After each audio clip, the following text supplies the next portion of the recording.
Olá pessoal, tudo bem? Como é que vocês estão?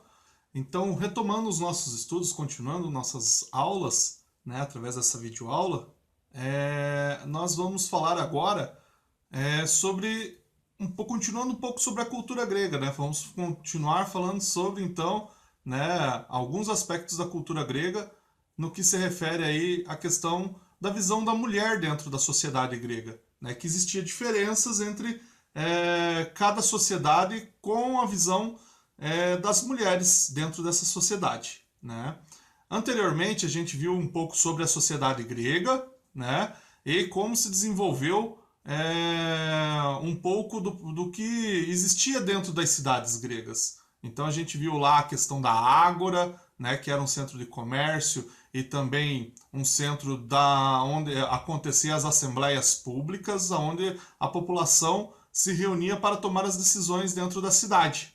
Né? E agora nós vamos continuar com esses aspectos culturais, né? Já que também vimos ali a questão da alimentação, como é que era, devido à questão geográfica, todas as questões que faziam com que os gregos, de certa forma, vivessem de uma forma simples, né? Com uma não tendo uma diversidade tão grande de alimentação, né? Pelas condições geográficas, né? Morarem próximo ao mar, né? O terreno ser um terreno montanhoso e rochoso, não podendo então exercer uma vasta ou uma grande agricultura, né? Então, continuando com o nosso conteúdo, vamos às mulheres gregas nesse período. Então, as mulheres gregas, em geral, elas não tinham muitos direitos políticos dentro da sociedade, elas não eram vistas como cidadãs, mas é claro que isso dependia da cidade-estado na qual estava inserida a mulher. Então, basicamente, dentro, né, na maioria das cidades-estado, né, elas estavam sob a tutela de alguém, a tutela de um homem da família, ou seu pai, o seu marido, ou alguém próximo, algum parente próximo, né, que pudesse estar na tutela dessas mulheres. Né? Na sociedade ateniense, né, as mulheres elas eram muito reclusas, muito submissas, elas só podiam sair da casa acompanhada pelos seus pais, né, ou pelo seu marido, né? Então elas não tinham uma vida pública tão forte, no sentido de participação, até mesmo, né, de poder sair, né, ter essa liberdade, né? Mas em outras cidades-estados, como por exemplo a cidade-estado espartana, a mulher ela tinha outras atribuições, existia uma outra visão da mulher dentro da sociedade espartana. Os espartanos eles não viviam da agricultura, tudo isso, né? Eles eram uma sociedade altamente militar, né? Então, quando a gente fala de Esparta, a gente está falando de exércitos, né? Aonde saíam bons soldados, né? Então, nessa cidade, ela tinha como ideal formar bons soldados. E para formar, né, um bom soldado, um exército grande, as mulheres elas eram muito mais como que se pode dizer nesse sentido, elas eram mais importantes, né? Por quê? Porque elas é que davam a luz aos filhos desses soldados, né? Então, elas eram chamadas ali na apostilinha de vocês, na página 5, né? Vai trazer o termo genitoras, né? Que significa aquelas que geram, que dão a luz a um filho, né? Então, elas eram genitoras dos futuros soldados, elas eram que iam gerar os futuros soldados espartanos. Por isso, ela tinha que passar por um treinamento físico muito rigoroso, porque o filho que ia nascer dela, segundo o pensamento deles, ia herdar essas condições físicas, né? Então acreditava que a saúde, o vigor corporal da mulher seria transmitido para o filho, né? E na ausência dos homens, né? Quando eles estavam em treinamento ou eles estavam participando de alguma guerra fora da Esparta, né? Isso aumentava as responsabilidades das mulheres espartanas, porque elas assumiam os cuidados da casa, cuidar dos filhos, né? Principalmente os filhos homens, né? Ela tinha que cuidar dos filhos homens até que eles completassem 7 anos de idade.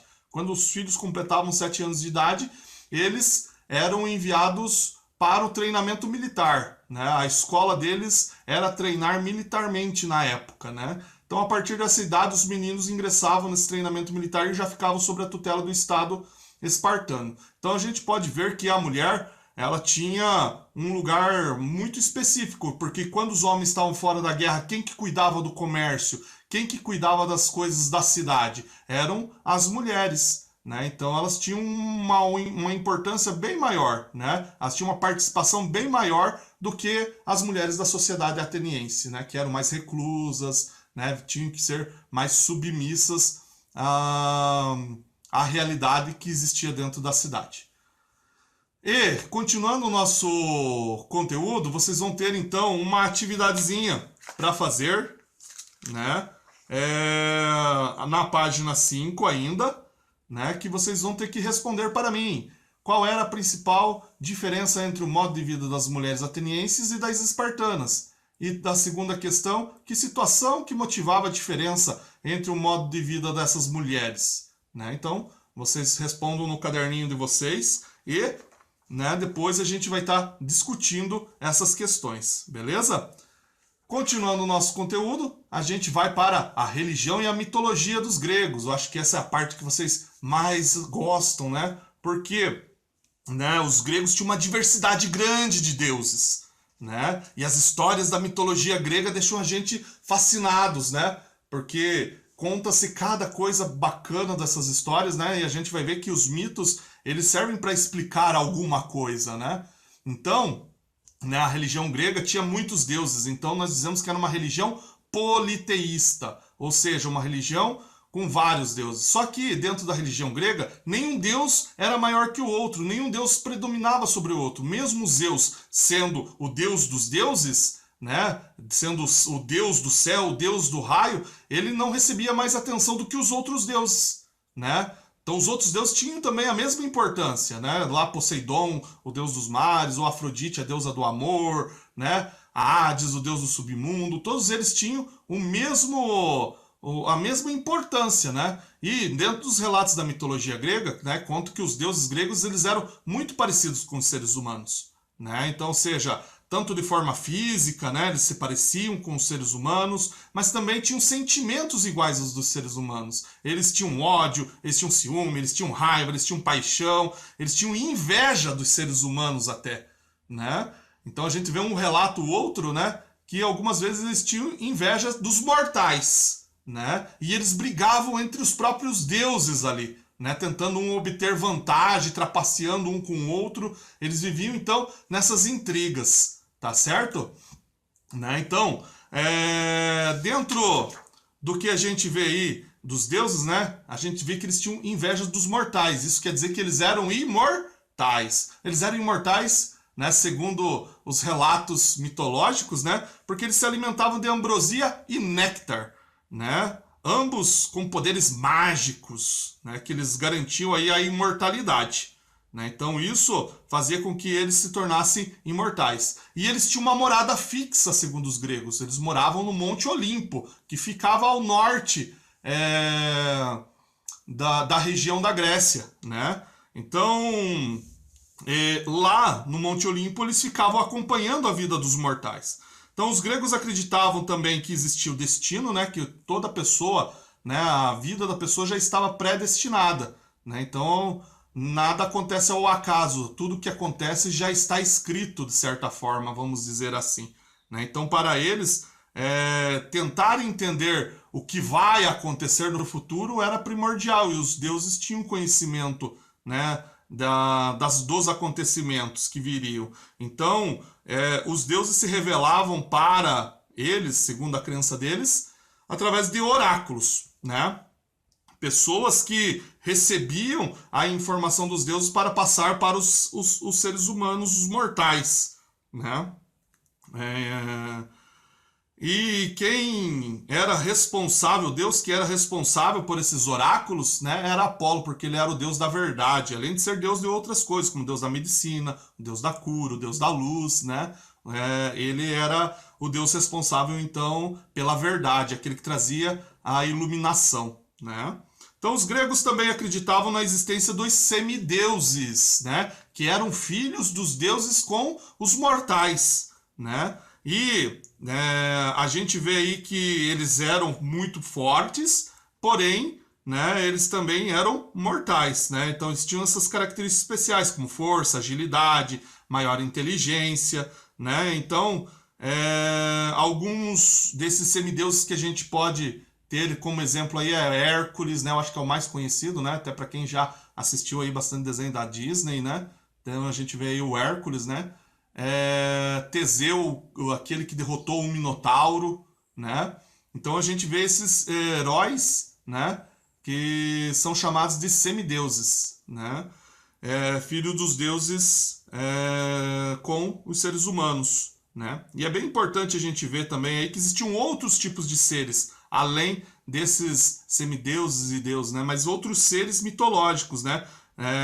Como as ninfas, os sátiros, né? Os centauros, as sereias, as górgonas, né? Que eram seres híbridos, né? Eram metade algum bicho e metade ser humano, né? Então você vai ver isso daí muito, né? Um centauro, por exemplo, era metade ser humano e metade cavalo, né? Um sátiro era metade bode e metade humano, e por aí vai, né? Uma sereia, metade ser humano e metade peixe, né? Então essas são as características dos seres mitológicos, geralmente vai estar trazendo essa comparação aí.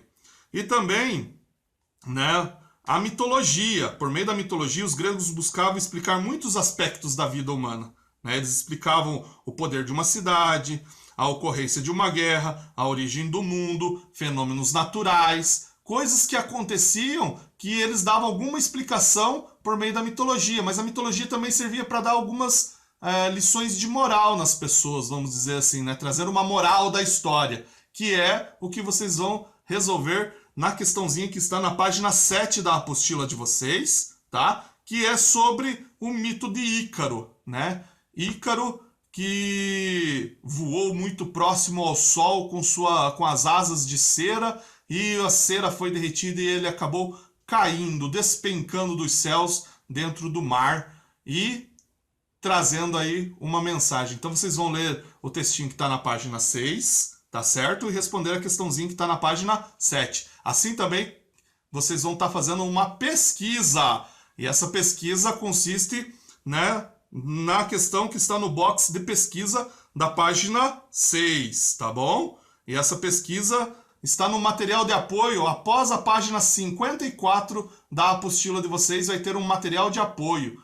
E lá tem uma árvore genealógica dos deuses. E alguns dos campos dos deuses está em branco. O que você vai fazer? Vai colocar qual que era a função daquele deus dentro da explicação grega, né? Onde você vai colocar, então, para preencher esse espaço em branco, dizendo o que esse deus representava dentro da cultura grega, né? Ele era o deus do quê? Tá certo, pessoal? Aguardo vocês para a próxima aula. Até mais!